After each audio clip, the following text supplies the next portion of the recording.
All right, so if you want to upload any files from your desktop computer or from the network into your Google Drive, you need to go into Google Drive first, like I am showing you right here, and create a folder. So you can create a new folder by clicking New and then Folder, and then you can name the folder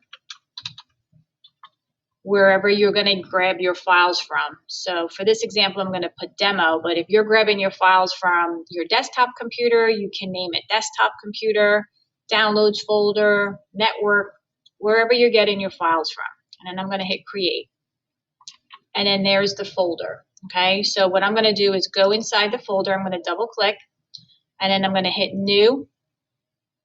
And then I can upload one file at a time, or I can upload an entire folder. So that's up to you.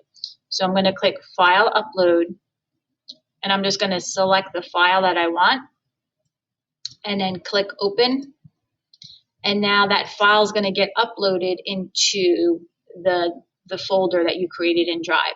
So the reason why I'm telling you to create the folder is so that everything is organized in your Drive and it's not all mixed up with your other files that you have in there. All right, I hope you find this screencast helpful.